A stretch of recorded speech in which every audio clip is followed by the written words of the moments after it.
यार इधर हटो ना, इधर हटो ना। ओ यार नीचे करो यार, नीचे करो, नीचे करो।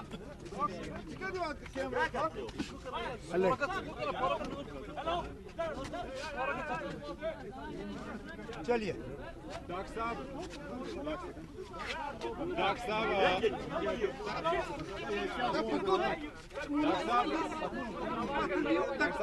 आज श्रीनगर के लिए चुनाव हो रहा है और पहली बार अब देखने को मिल रहा है कि पोल बाइकाट या वायलेंस नहीं हुई है, तो इस वक्त आपकी क्या सेंटिमेंट है?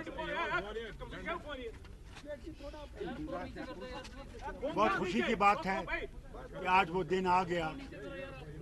2014 में वोट नहीं दे सका क्योंकि मैं अस्पताल में था विलायत में, मगर अल्लाह का शुक्र है कि आज पार्लियामेंट्री इलेक्शन में मैं आपके पास खड़ा हूँ।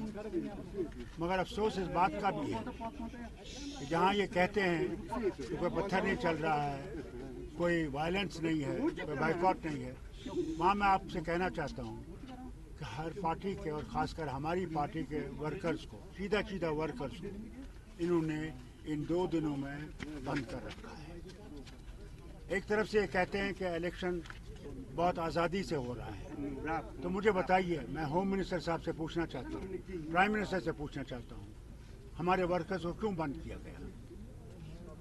क्या वो डरते हैं कि वो हार जाएंगे? और वो जरूर हारेंगे, इंशाल्लाह हारेंगे। लेकिन प्रधानमंत्री कह रहे हैं कि हम कामदार है, बाकी नामदार है। आप छोड़ दीजिए ना, वो क्या कह रहे हैं? वो कह रहे हैं, वो कहने दीजिए। हमने तो नाम देखे, बाकी ने तो चलिए सिर्फ इल्जाम लगाया। हमने तो आपको नाम दिए हैं इलेक्शन कमीशन को, हमने थाने की डिटेल्स दिए हैं जिन थानों में उनको बुलाया गया है, और हमने अपने रिप्रेजेंटेशन में ये भी कहा कि हम ये 8 नाम इसलिए दे रहे हैं ताकि आप ये ना कहो कि हम बिना सबूत के बात कर रहे हैं। ये एक एग्जॉस्टिव लिस्ट नहीं था, it was an indicative list, it was to show that जो हम कह रहे हैं हम ऐसे हवा में बात नहीं कर रहे हैं। अब इंतज़ामिया की तरफ से ये फिर जवाब आया कि ये जी ऐसे ही बेबुनियाद इल्ज़ाम लगा रहे हैं, लेकिन हमने तो नाम दे के आपको कहा, हमने थाने के डिटेल्स दिए, उस चीज़ का तो आप जवाब दे नहीं सके। हमने किसी एक पुलिस के अफसर के खिलाफ कोई इल्ज़ाम नहीं लगाया, हमने कहा कि ये इंतज़ामिया की तरफ से हो रहा है। और लगातार बहुत सी कॉन्स्टिट्यूंसीज से जो है ये रिपोर्टें आई, यहाँ तक कि मेरे जो पोलिंग एजेंट्स और बाकी थे वो इतने डरे हुए थे रात को कि उनको पता नहीं कहाँ बुला के बंद किया जाएगा। कई सारे तो या तो दोस्तों या रिश्तेदारों के घर में सोए, कुछ तो उनमें से ऐसे हैं जो अपनी गाड़ियों में सोए थे रात को, वो घर वापस नहीं गए। अगर यही इनका आज़ादाना तरीका इलेक्शन है तो फिर ये अपने घर में रखें इसको। डॉक्टर साहब, आपका एक देरीना तजुर्बा है, ये चीज़ आपने पहले भी देखी है। जो कल नेशनल कॉन्फ्रेंस का एक स्टेटमेंट आया था, अगर इलेक्शन कराना ही नहीं था फिर तो पहले ही क्लियर करते कि किनको जिताना है। यही तो मुसीबत है जो हम लोग बार बार कहते हैं कि दूसरे जो खड़े हैं उन्हीं के एजेंट हैं, उन्हीं की तरफ से खड़े हैं। आज लोग उनको दिखा देंगे कि कौन यहाँ पे है कौन नहीं है, कर लें जो करना है।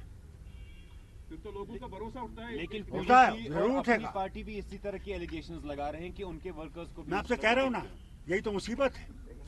अपनी पार्टी के तरफ से इस तरह के इल्ज़ाम लगाना तो मजाक की बात है, क्योंकि ये किया ही जा रहा है उनको फ़ायदा पहुंचाने के लिए।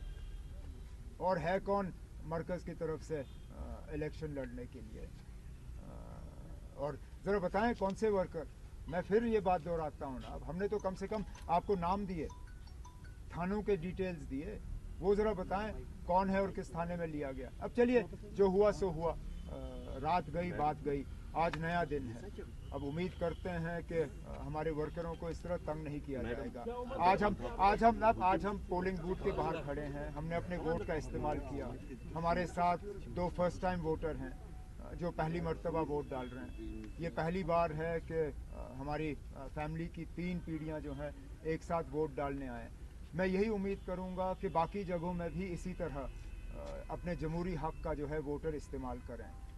अगर के ये कहा गया है कि कोई बॉयकॉट नहीं है, किसी तरह की वायलेंस नहीं है, किसी तरह का ख़तरा नहीं है, तो फिर बढ़ चढ़ के लोगों को जो है इस इलेक्शन में हिस्सा लेना चाहिए, अपने वोट का इस्तेमाल करना चाहिए, क्योंकि आखिरकार यही एक जमहूरी तरीका है जिससे कि हम अपनी आवाज़ जो है वो बुलंद कर सकें। उमर साहब, ये चीज़ पहली बार हो रही है, यहाँ कोई हड़ताल काल इस बारी नहीं है, कोई और आज इलेक्शन के दिन अब आप शाम तक वेट करके देखते हैं ना अब इसका कितना असर पड़ेगा।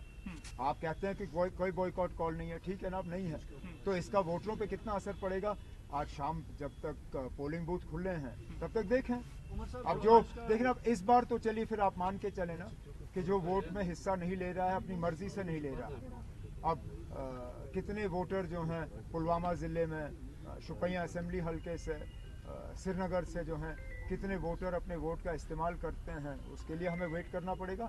मेरी तो सबसे मोतबाना गुजारिश यही होगी कि वो इस मौके को गंवाएं ना, इस मौके का वो इस्तेमाल करें, क्योंकि मैं बार बार ये कहता हूँ जमहूरियत में यही एक तरीका है जिससे कि हम अपनी आवाज़ जो है वो बुलंद कर सकें।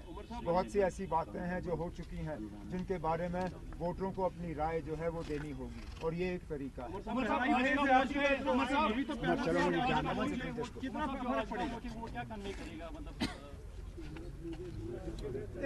मैं कैसे कह सकता हूँ क्या कन्वे करेगा, वो तो रिजल्ट कन्वे करेगा ना।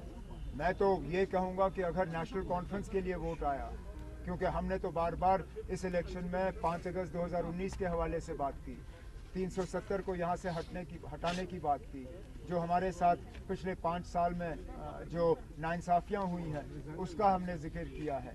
जाहिर सी बात है इंशाल्लाह जब नेशनल कॉन्फ्रेंस के उम्मीदवार जीतेंगे तो अक्सर बेशतर वोटरों की भी यही राय होगी जो हमारी है।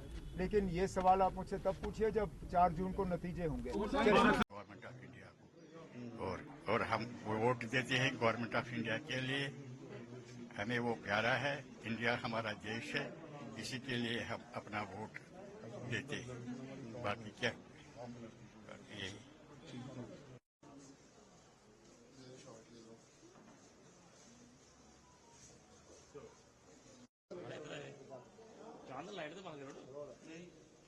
चौथे चरण में जम्मू कश्मीर की श्रीनगर लोकसभा सीट पर वोट डाले जा रहे हैं और 17 लाख वोटर अलग अलग कैंडिडेट की जो इस्तेमाल करने के लिए चाहते हैं कि श्रीनगर सीट पर मतदान होने जा रहे हैं, लेकिन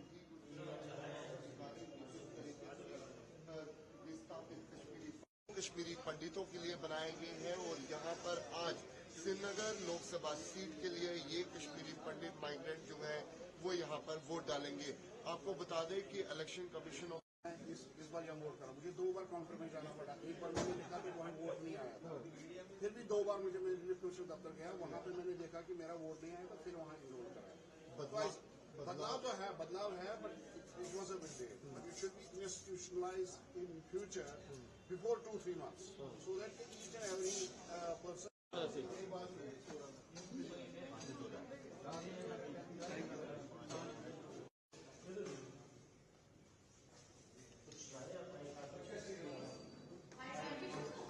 I-21 Anjali